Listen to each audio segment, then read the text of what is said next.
আসসালামু আলাইকুম। আশা করি সবাই অনেক বেশি ভালো আছেন। আমরাও আলহামদুলিল্লাহ ভালো আছি। নতুন আরও একটি ভিডিও ব্লগে আপনাদেরকে ওয়েলকাম জানাচ্ছি। আজকে বাসায় কয়েকজন মেহমান আসবে, তো কম সময়ে অনেক কিছু রান্না করা লাগবে। কিন্তু মাঝখানে এমন একটা ঝামেলা হলো, আমি তো চিন্তায় পড়ে গিয়েছিলাম। তো সে যাই হোক, শেষ পর্যন্ত কি কি রান্না করলাম আর কেমন আয়োজন করলাম তা দেখতে আমার সঙ্গেই থাকুন।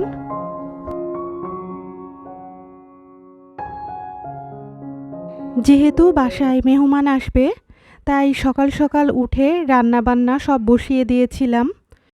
তবে মহান আল্লাহ যদি না চান, তাহলে যতই তাড়াহুড়ো করি না কেন, এগুলো কিন্তু একদম সম্ভব না।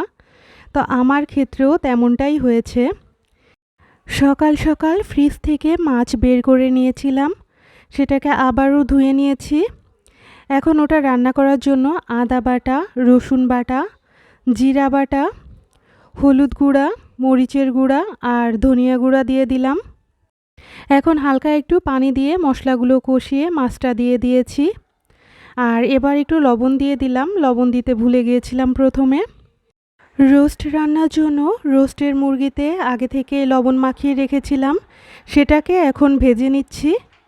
আমার গ্যাসের চুলায় এই যে লাল আলো জ্বলছে, গ্যাস প্রায় শেষের দিকে, সেটা তো একদমই বুঝতে পারিনি। যারা আমার ভ্লগ আগে থেকে দেখেন তারা তো জানেন যে আমি নতুন গ্যাসের চুলা কিনেছি। তো চুলায় যে গ্যাসের এই শেষের অবস্থা, সেটা কিন্তু আমি বুঝিনি। এরকম লাল জ্বলতে জ্বলতে একটু পরেই আমার চুলা একদম বন্ধ হয়ে গিয়েছে। আর এই বন্ধ হওয়ার ফাঁকে আমার তো রান্নাবান্না পুরো স্টপ হয়ে গিয়েছে।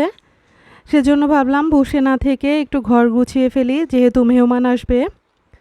আমার এই টেবিল ক্লথটা আপনারা অনেক পছন্দ করেন, তো আপনাদের জন্য একটু ক্লোজলি আজকে সব কিছু দেখিয়ে দিলাম। যারা গ্যাসের সিলিন্ডার সাপ্লাই দেয়, রিসলিয়ার পাপা তাদেরকে ফোন করে নতুন একটা সিলিন্ডারের অর্ডার দিয়েছে, তবে ওনাদের দিতে কিছুটা সময় লাগবে। আর এমন সময় গ্যাসের সিলিন্ডার শেষ হয়েছে আমার, যখন সিলিন্ডারের দাম অনেক বেশি। আমি তো বড় সিলিন্ডারটা ইউজ করি আর কি, আর সেটা থাকে আমাদের বাসার একদম নিচে। ওটারই দাম এখন হয়েছে ৬,৮০০ টাকা মতো।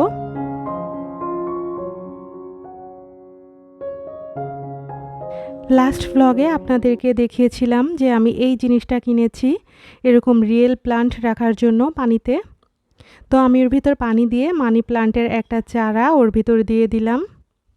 এই জিনিসটা কিন্তু অনেক কিউট, আর দামও কিন্তু অনেক সস্তায় কিনেছি আমি। লাস্ট ভ্লগে আরও দেখিয়েছিলাম আমি এই যে টি টেবিলের উপরের এই ফ্লাওয়ার ভাসটা কিনেছি। আজকে আসলে আমি বুঝতে পারছি না আমার কেমন অবস্থা। আমি একে তো বসে আছি যে সব কিছু রান্নাবাড়া করতে হবে নির্দিষ্ট সময়ের ভিতরে, তার উপরে এই যে গ্যাসের সিলিন্ডারের একটা সমস্যা। এখন আসলে অপেক্ষা করা ছাড়া আর তেমন কোনো কাজ নেই। ঘরের রান্নার জন্য যেসব কাজ গুছিয়ে নিতে হবে, আমি সেগুলো অলরেডি সকালে উঠে গুছিয়ে নিয়েছিলাম। এখন ঘরের যেসব জিনিসপত্র আছে সেগুলো আবারও একটু মুছে ক্লিন করে নিচ্ছি। আবার বাসায় আজকে যিনি মেহমান আসবে তাদের ভিতরে একজনকে আবার একটা কিছু গিফট করতে চাচ্ছিলাম, সেজন্য ভাবছি যে একটু মার্কেটেও যাওয়া লাগবে, কিন্তু রান্নাবান্না না করে তো যাওয়া সম্ভব না আর কি। তো যাই হোক, রান্নাবান্না করার জন্য অথবা সব কিছু করার জন্য আমি কিন্তু অনেক কম সময় হাতে পেয়েছি। আর এই কম সময়ের ভিতরেই আমি কিন্তু মেহমানদের জন্য অনেক মজাদার মজাদার খাবার রান্না করেছি।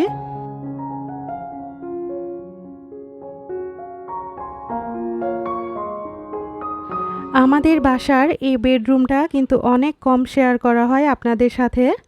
সব সময় তো আমি যে রুমটাতে থাকি সেটাই আপনাদের সাথে শেয়ার করা হয়।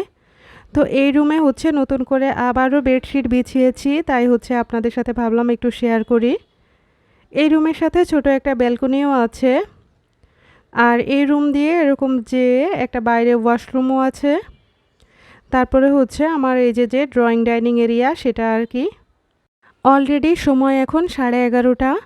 আমার নতুন করে গ্যাসের সিলিন্ডার দিয়ে গিয়েছে নিচে। তো এখন আমি আমার রোস্ট রান্না করে নিচ্ছি।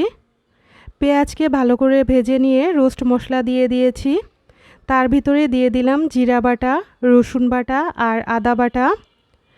এখন হচ্ছে ঘরে বানানো টক দই ছিল, আমি গতকাল রাত্রে বানিয়ে রেখেছিলাম, সেটা হচ্ছে দিয়ে দিলাম। ঘরে আগে থেকে মিষ্টি দই আনা ছিল, সেটার ভিতরে তেঁতুল আর লেবু দিয়ে হচ্ছে টক দইটা বানানো। তারপরে আমি লবণ, মরিচের গুঁড়া আর চিনি দিয়ে দিলাম।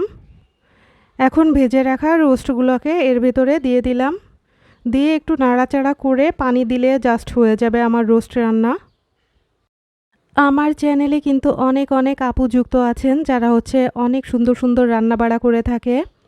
তো তারা তো অলরেডি জিনিসগুলো জানে, তাদের কাছে তো নতুন কোনো কিছু না এগুলা।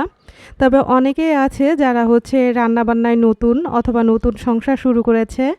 আমি আসলে তাদের জন্যই ডিটেলসে বলে দিচ্ছি, অথবা আমি কিভাবে রান্না করি সেটা দেখানোর জন্যই আসলে সব কিছু বলে দেওয়া। রোস্ট রান্নার সময় যদি কাঁচামরিচের মুখ হালকা একটু কেটে রোস্টের ভিতরে দেওয়া যায়, তাহলে কিন্তু কাঁচামরিচ থেকে সুন্দর একটা ফ্লেভার আসে, সাথে রোস্টের কালারটাও কিন্তু অনেক ব্যালেন্সড হয়। তো যাই হোক, শুকনো মরিচের পাশাপাশি আমি এভাবে কাঁচামরিচ দিয়ে হচ্ছে রোস্ট রান্না করি। আর প্যাকেট মশলা দিলেও ওর সাথে এক্সট্রা কিছু মশলা আমি হচ্ছে অ্যাড করে দিই, তা তো দেখতেই পারলেন।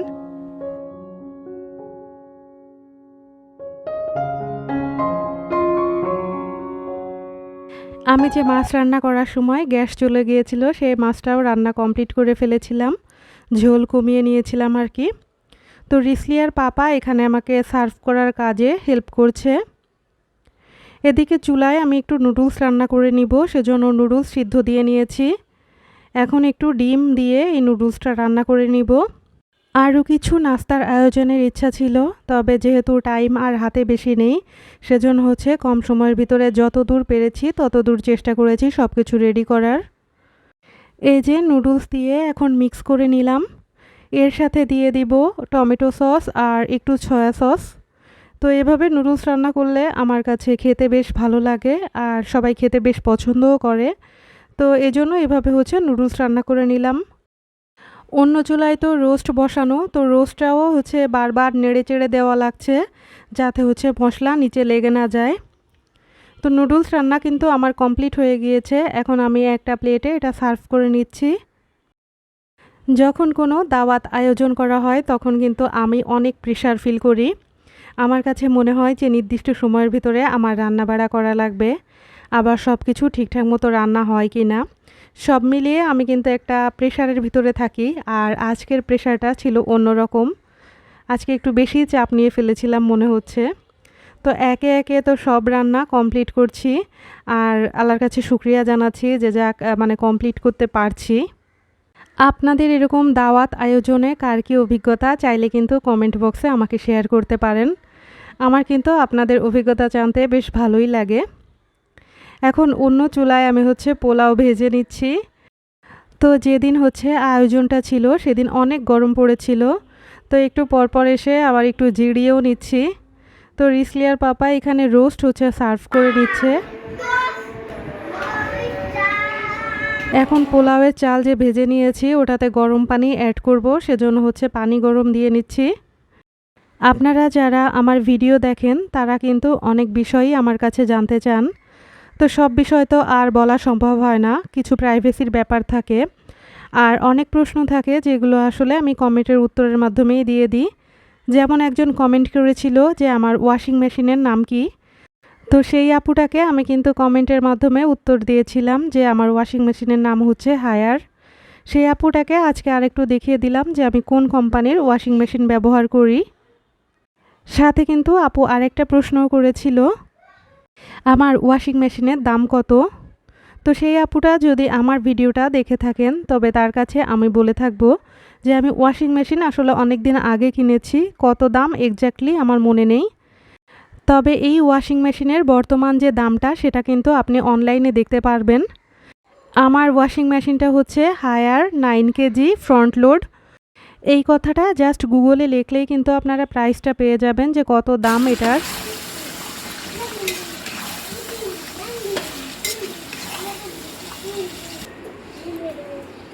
আপনাদের সাথে কথা বলতে বলতে এখানে কিন্তু আমি বিফটাও রান্না করে নিয়েছি, আর এই যে পোলাও কিন্তু খুব কম সময়ের ভিতরে রান্না হয়ে গিয়েছে।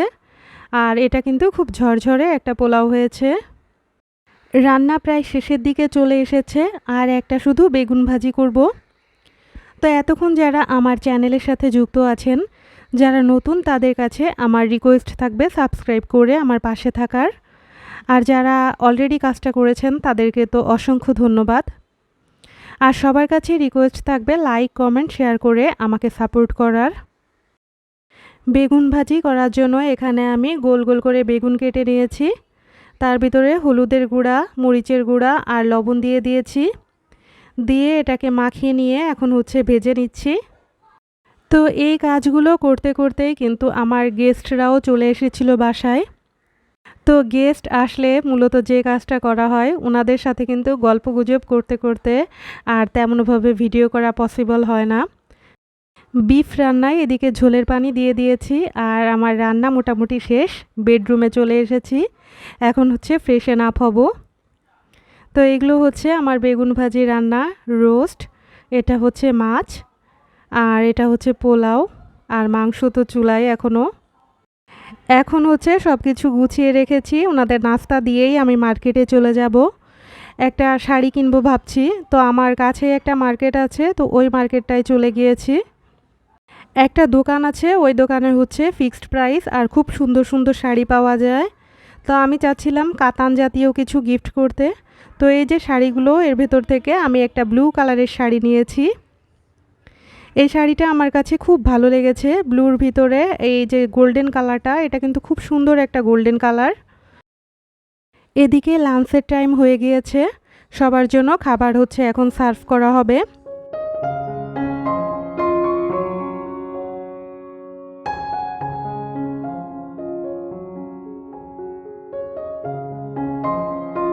আল্লাহর অশেষ রহমতে আমি সব কিছু গুছিয়ে উঠতে পেরেছি। একটু টেনশনে ছিলাম, বাট সব কিছু কমপ্লিট হয়েছে। তবে আমার একটা দুঃখ আছে, মাছ রান্নাটার মাঝখানে যখন গ্যাসের চুলা শেষ হয়ে গেল, মাছ রান্নাটা কিন্তু আমার মন মতো হয়নি। তবে খেতে কিন্তু অনেক টেস্টি হয়েছিল। সবগুলো রান্নাই আলহামদুলিল্লাহ বেশ ভালো হয়েছে, সবাই অনেক প্রশংসা করেছে।